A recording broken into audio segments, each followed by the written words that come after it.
mes chers compatriotes, c'est avec un double sentiment de fierté et de total engagement patriotique que j'ai l'honneur de m'adresser à vous aujourd'hui à l'occasion de mon installation officielle comme président du comité de pilotage du dialogue national. Fierté que vous m'ayez choisi pour réaliser votre rêve d'un Sénégal de concorde et de stabilité qui, à ma compréhension, n'est autre chose qu'un Sénégal de justice, de liberté, de prospérité, de paix et d'émergence. Aussi, vous me donnez l'agréable opportunité de vous exprimer ma profonde gratitude pour la confiance que vous avez investie en moi. Lorsque vous, Monsieur le Président de la République, et les acteurs de la vie politique et sociale de notre pays, vous m'avez sollicité pour conduire les importantes assises de cet organe de concertation que vous n'avez cessé de réclamer avant de le lancer en 2018, je n'ai pas hésité à votre appel. Un vif élan de soubresaut patriotique m'a aussitôt porté à l'acceptation enthousiaste de ce qui n'est pour moi qu'un devoir citoyen de la plus haute importance. Nous voici donc appelés, nous, membres du comité de pilotage, citoyens de tous les horizons, intellectuels et culturels, à réfléchir et réussir ce pari, aboutir à un consensus qui, faut-il le rappeler, fait partie intégrante de l'histoire de l'Afrique et de ses peuples. Permettez-moi, au demeurant, de voir dans notre volonté commune d'aboutir à des consensus dynamiques la réjouissance moderne des systèmes démocratiques comme l'arbre à palabres, dont l'Afrique antécoloniale s'était dotée avec fierté et dont l'efficacité historique n'était pas contestable. Le dialogue dont nous parlons n'est pas une querelle, au cours de laquelle des personnes cherchent et dévoilent des contradictions qui séparent, divisent, opposent. Le dialogue n'est pas l'énoncé des démonstrations et d'avis divergents par volonté de concurrence et d'émulation crypto-personnelle. Ce n'est pas non plus des discours discordants et discontinus de plusieurs personnes représentant des intérêts divergents, antagonistes et égoïstes. Le dialogue que nous voulons doit être celui qui produit un diagnostic intégrant tous les arguments des participants et une conclusion dans laquelle tous se retrouvent, se reconnaissent. C'est un dialogue pour la réussite duquel nous devons chercher les méthodes et outils qui l'encadrent entre acteurs différents de statut, d'expérience, d'intérêts particuliers, mais tous motivés par le désir et la volonté patriotique de construire un espace d'entente et de stabilité politique et sociale, de paix, où il fait bon vivre pour tout le monde. Monsieur le Président de la République, chers compatriotes, vous m'avez confié ces hautes fonctions à un tournant important de la vie nationale que vous pouvez apprécier. C'est la raison pour laquelle les idéaux pour lesquels je me suis toujours battu, des idéaux de concorde, d'entente et de paix durant ma carrière de grand commis de l'État, comme on dit, les missions sur lesquelles, sur le plan national et international, qui m'ont été confiées et ont été confiées par mes supérieurs, d'ici et d'ailleurs, ont été toujours exécutés à la totale satisfaction de mes chefs et de mes supérieurs. La vie politique, j'appelle donc tous les acteurs de la vie politique et sociale, les membres du comité de pilotage, tous les citoyens de bonne volonté patriotique à conjuguer nos efforts pour la réussite de nos projets et de nos idéaux. J'appelle tous à éduquer notre être en le dotant des valeurs nécessaires qui s'imposent, à savoir l'écoute active, l'humilité sincère, le respect, le sentiment de responsabilité et la confiance au génie du peuple, de notre peuple. Je vous remercie, Monsieur le Président, Mesdames et Messieurs, de votre attention.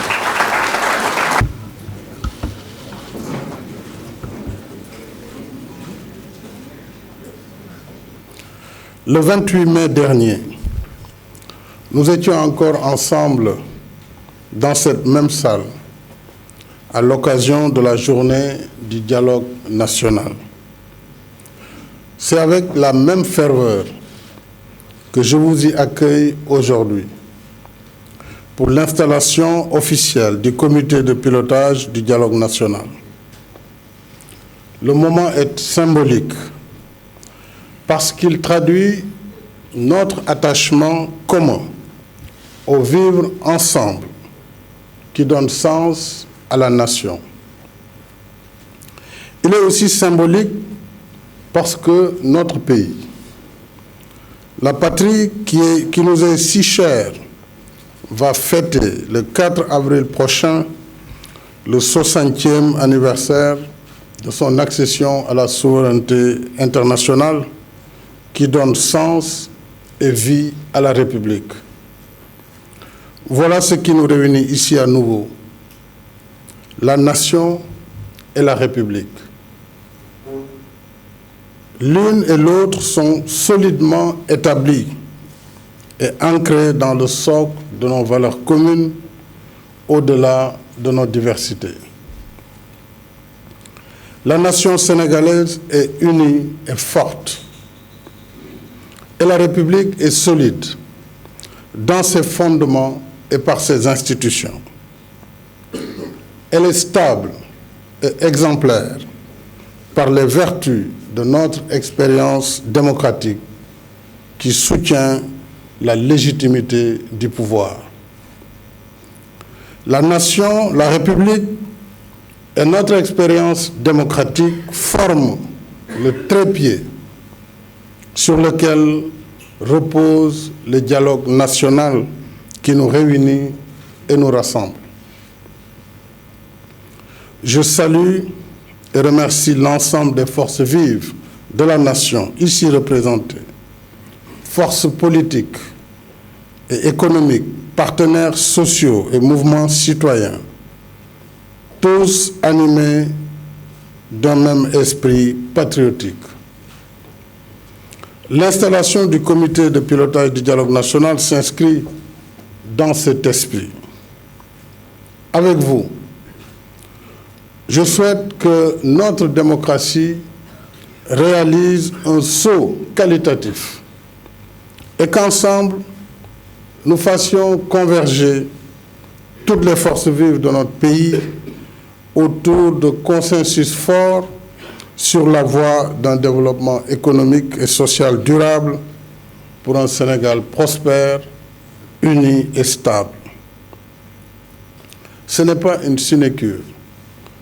Quand nous voyons l'état si troublé du monde jusque dans notre voisinage immédiat, le défi est grand. Mais plus grande doit être notre détermination à le relever ensemble. Je fais confiance au comité de pilotage, riche de sa diversité, pour nous y aider en tant que cadre novateur qui facilite et catalyse les échanges sur toutes les questions qui rythment la vie politique, économique, sociale et culturelle de notre nation. Conformément au décret portant sa création, le comité a pour mission de conduire selon une méthode consultative et participative le dialogue national en vue de formuler des propositions consensuelles et toute autre proposition retenue sur les questions soumises à son examen. Pour ce faire, 5 commissions avaient été initialement retenues avec le président Famara Ibrahima Sagna, ainsi que les acteurs. Il s'agissait de la commission politique, de la commission économie et sociale, commission ressources naturelles, de la commission environnement et cadre de vie et de la commission paix et sécurité. Et dans le souci de renforcer le caractère exhaustif et inclusif du dialogue national, j'ai approuvé le rajout de 3 autres commissions proposées par le président en relation avec les acteurs, 3 commissions qui traiteront respectivement de la transparence et de la lutte contre la corruption, de la décentralisation et de la territorialisation des politiques publiques et enfin de la commission de synthèse. Ainsi, toutes les questions de la vie publique essentielles pour le devenir de notre pays seront discutées dans les échanges.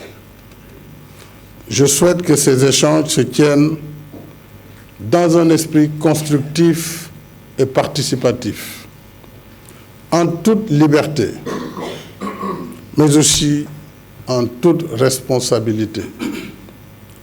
Parce qu'il s'agira non de débats crypto-personnels, mais d'un dialogue ouvert et sincère sur des questions d'intérêt national. Au demeurant, suivant les dispositions pertinentes de la Constitution, il revient au chef de l'État, investi de la confiance et du mandat du peuple, de définir la politique de la nation. C'est le principe même de la démocratie qui le veut. Mais au-delà du formalisme constitutionnel et de la légitimité que confère le mandat populaire, il est dans nos traditions de nous concerter sur des questions d'intérêt commun, d'où le concept de diso, une de nos valeurs cardinales. Le diso, voilà l'esprit du dialogue national. C'est le sens et le fondement de ma démarche.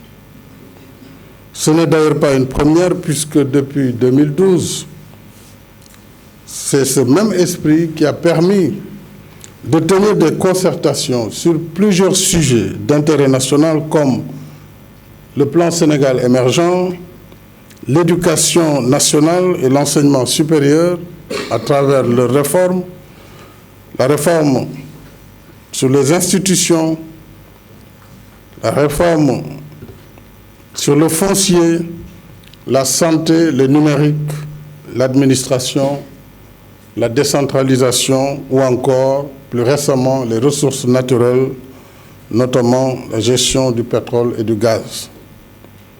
C'est vous dire, Monsieur le Président, Mesdames et Messieurs, la foi profonde que j'ai dans l'échange apaisé et responsable, comme sève nourricière de la vitalité démocratique et de la construction nationale. La diversité, voire la divergence des points de vue sont tout à fait concevables et participent même de la vitalité démocratique. Mais comme l'a dit à juste titre un humaniste du XXe siècle dans le dialogue, la règle d'or de la conduite est la tolérance mutuelle. Car nous ne penserons jamais tous de la même façon. Nous ne verrons qu'une partie de la vérité et sous des angles différents. De plus, ce qui fait la force des grandes nations, c'est leur capacité de forger à chaque étape de leur histoire de nouveaux ressorts qui accélèrent leur marche et les propulsent à des niveaux supérieurs de progrès. Cela, naturellement, demande de la générosité. Une générosité dont savent faire preuve les hommes et les femmes de bonne volonté, libres et déterminés à plier l'histoire à l'aune de leurs projets. Je veux faire le pari qu'en hommes et femmes libres, nous portons tous cette générosité. Et ce qui nous unit, comme on le dit souvent, est autrement plus essentiel, plus fondamental que nos divergences et nos différences.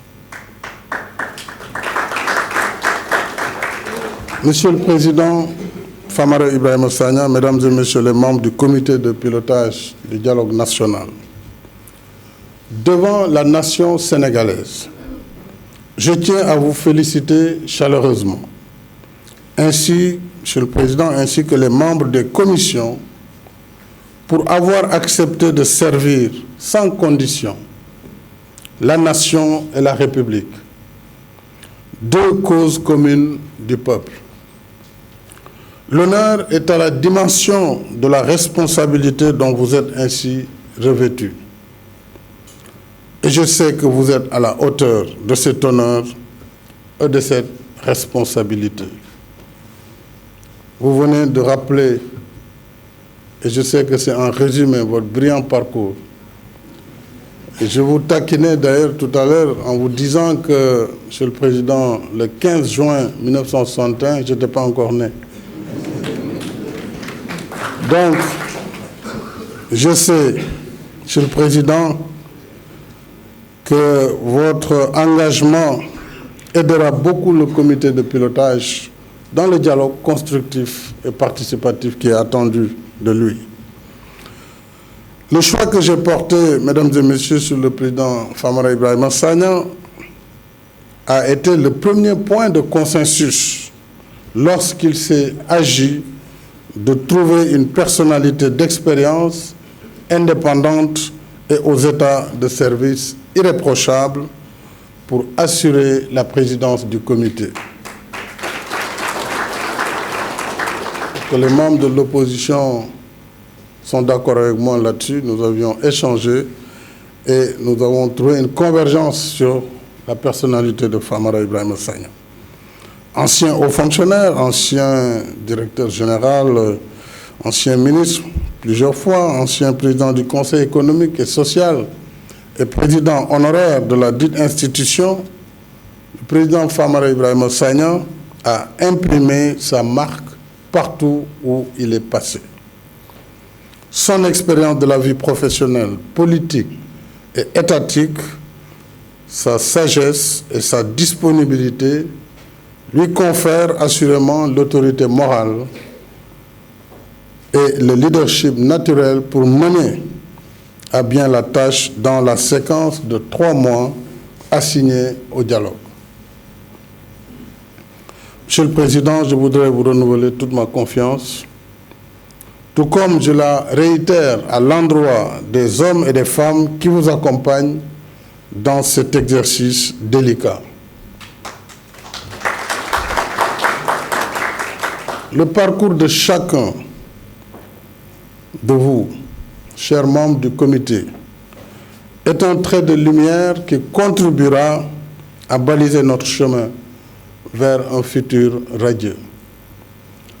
Nous avons besoin de lumière dans un contexte mondial marqué par des convulsions diverses qui n'épargnent pas notre sous-région, alors même que s'ouvre la perspective d'exploitation du pétrole et du gaz. Autant d'enjeux qui nous interpellent pour exalter nos capacités à surmonter tous les obstacles pour nous rassembler autour de l'essentiel qui incarne l'intérêt supérieur de la nation, savoir la paix, la stabilité et le progrès économique et social dans une démocratie renforcée. Nous y parviendrons en nous enracinant dans les valeurs de civisme, de patriotisme et de raffermissement des fondamentaux de l'État et de la nation. Je suis confiant quant à la capacité du comité de pilotage d'illuminer notre chemin et de répondre aux attentes du peuple. je serai à l'écoute pour la mise en œuvre de toutes les décisions, de toutes les conclusions, j'allais dire. Je serai donc à votre écoute pour la mise en œuvre de toutes les conclusions consensuelles du dialogue. Et j'ai instruit le gouvernement d'être à votre disposition dans l'exercice de la mission qui vous a été confiée. Par l'histoire et le destin qu'elle porte, la nation nous couvre et nous protège sans distinction aucune. Comme je l'ai déjà dit, la nation sénégalaise est à l'image de notre baobab géant, multiséculaire et solidement enraciné, dont la sève nourricière irrigue et entretient toutes les composantes. Quant à nous, éphémères voyageurs dans le temps, nous parcourons tout juste le bout de chemin qui nous réunit sous l'ombre apaisante de cet arbre. Nul n'est assez fort pour prétendre s'y établir tout seul. Et nul n'est trop faible pour y être privé de sa place. Et c'est cela, le Sénégal de tous, le Sénégal pour tous. Et c'est sur cette note de confiance et d'espoir que je déclare installer le président et les membres du comité national de pilotage du dialogue national. Je vous remercie de votre attention.